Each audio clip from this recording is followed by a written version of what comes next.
मित्रांनो, पुन्हा आपण या ठिकाणी शिवाजी भौतिकर या यूट्यूब चॅनलमध्ये सर्वांचं स्वागत. साधारणतः आपण या ठिकाणी जगातले खंड आणि त्यांची माहिती थोडक्यामध्ये पाहणार आहोत. तर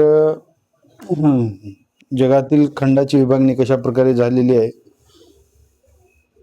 तर काही शास्त्रज्ञांचं मत आहे की 2 ताऱ्याच्या स्फोटातून किंवा 2 ताऱ्याच्या धडकेतून किंवा जवळून जाण्यावरून त्याच्यातले जे द्रव पदार्थ होते ते बाहेर खेचले गेले आणि त्या ठिकाणी थंड होत गेले कालांतरानं, आणि असे अनेक ग्रह तयार झाले असं एक मत आहे.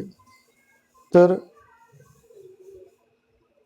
आणखी दुसऱ्या काही शास्त्रज्ञांचं असे मत आहे की एक तप्त गोळा, जसा आपण ज्याला तारा म्हणतो तशा प्रकारचा एक तारा या ठिकाणी स्वतःच्या भोवती फिरत राहिला आणि त्याच्यातील द्रव पदार्थ बाहेर गेले आणि त्या कक्षेमध्ये फिरत राहिल्यामुळं तशा पद्धतीनं ते पुढे तप्त असलेले वायू पदार्थ आहेत ते थंड होत गेले आणि त्याच्या काय झालं, हळूहळू त्याचे ग्रह बनत गेले.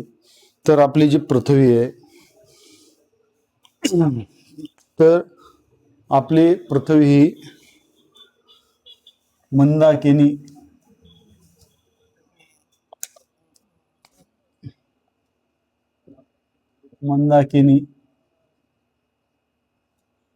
दीर्घिकेचा भाग आहे.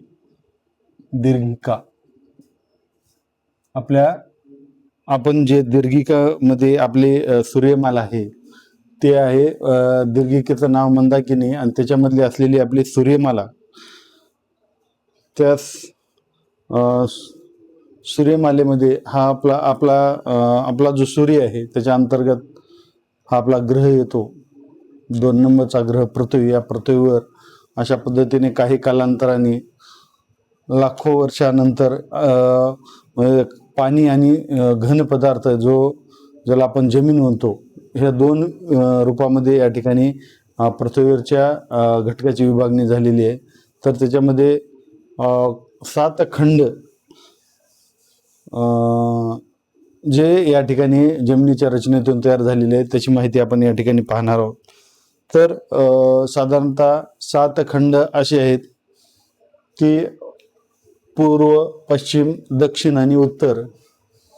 तर पूर्वेकडच्या भागामध्ये पहा आशिया, त्याचं क्षेत्रफळ आहे जगाच्या किंवा खंडाच्या मानानुसार या ठिकाणी जमिनीच्या रचनेनुसार 29.9%. त्याचबरोबर युरोप खंड आहे, त्याची टक्केवारी आहे या ठिकाणी जगाच्या मानाने 7.04%. त्यानंतर आफ्रिका खंड आहे 20.2%. ऑस्ट्रेलिया खंड आहे 5.3%. त्याचबरोबर दक्षिण अमेरिका खंड आहे 11.8% आणि अंटार्क्टिका खंड आहे 9.6%. त्याचबरोबर उत्तर अमेरिका खंड आहे 16.5%. अशा पद्धतीने 7 खंडाची या ठिकाणी पृथ्वीवर निर्मिती झालेली आहे जमिनीच्या रचनेनुसार. तर अशा पद्धतीने या ठिकाणी जर आपण क्षेत्रफळाच्या मानानुसार जर विचार करत गेलो तर या ठिकाणी म्हणजे 1 नंबरला आहे. 1, 2, 3, 4, 5, 6 आणि 7 असे 7 खंड आपण ते क्षेत्रफळानुसार विभागणी करूया. म्हणजे 1 नंबरला आहे आशिया. म्हणजे 2 नंबरला आहे आफ्रिका क्षेत्रफळानुसार. म्हणजे उत्तर अमेरिका. पुन्हाच जे आहे ते दक्षिण अमेरिका. ज्याला म्हणतो ते अंटार्क्टिका खंड. आणि म्हणजे युरोप खंड. आणि सर्वात लहान जो आहे तो या ठिकाणी ऑस्ट्रेलिया खंड. म्हणजे सर्वात लहान हा आपण लिहूया. सर्वात लहान खंड कोणता आहे तर म्हटलं तर छोटा खंड या ठिकाणी ऑस्ट्रेलिया खंडाचं क्षेत्रफळ आहे आणि सर्वात मोठं जे क्षेत्रफळ आहे, सर्वात मोठे क्षेत्रफळ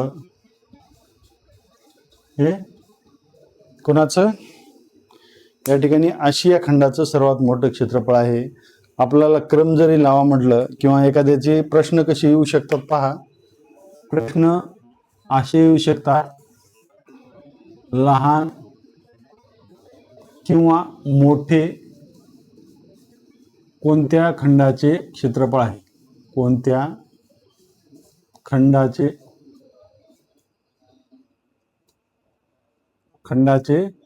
क्षेत्रफळ आहे? हे आपल्याला कदाचित 2 माहिती असू शकतात, परंतु त्याची टक्केवारी जर माहिती असेल तर आपल्याला या ठिकाणी उत्तर अमेरिका म्हटल्यानंतर 16.5%, दक्षिण अमेरिका म्हटलं तर 11.8% ही टक्केवारी आपल्याला माहिती असणं आवश्यक आहे. स्पर्धा परीक्षेसाठी 100% नॉलेज अतिशय महत्त्वाचं आहे, म्हणून आपल्याला 100% नॉलेज पाहिजे तरच या ठिकाणी. आणि आपल्याला याच्यानुसार उतरता क्रम लावा म्हटलं तरी या ठिकाणी आपल्याला सहज उत्तर मिळून जाईल, परंतु आपल्याला ही टक्केवारी देखील माहिती असेल. उदाहरणार्थ प्रश्न विचारला जाऊ शकतो की युरोप खंडाचे जगाच्या मानाने क्षेत्रफळ किती? जगाच्या मानाने क्षेत्रफळ किती? किंवा युरोपच्या जागी या ठिकाणी दुसऱ्या खंडाचं नाव घेऊ शकतात. कुठलाही खंड जरी विचारला तरी या ठिकाणी आपल्याला माहिती असायला पाहिजे की नेमकं कोणत्या खंडाचं क्षेत्रफळ किती आहे. अशा पद्धतीने या ठिकाणी आपण आपल्याला माहिती पाहिजे प्रत्येक खंडाची. आणि याच्यानंतर आपल्याला पुढच्या व्हिडिओमध्ये प्रत्येक खंडाची आपण थोडक्यामध्ये माहिती पाहूया, म्हणजे नेमकं विद्यार्थ्याला त्या ठिकाणचे वैशिष्ट्ये, त्याचबरोबर प्राणी आहे, वनस्पती आहे, खूप अशी माहिती त्या ठिकाणी वेगळेपण आहे प्रत्येक खंडामध्ये, जमिनीच्या रचनेनुसार, हवामानानुसार ते विद्यार्थ्याला माहिती होऊन जाईल. म्हणून ही साधारणतः माहिती त्या विद्यार्थ्याला माहिती असणं आवश्यक आहे. धन्यवाद. पुन्हा भेटूया पुढच्या व्हिडिओमध्ये.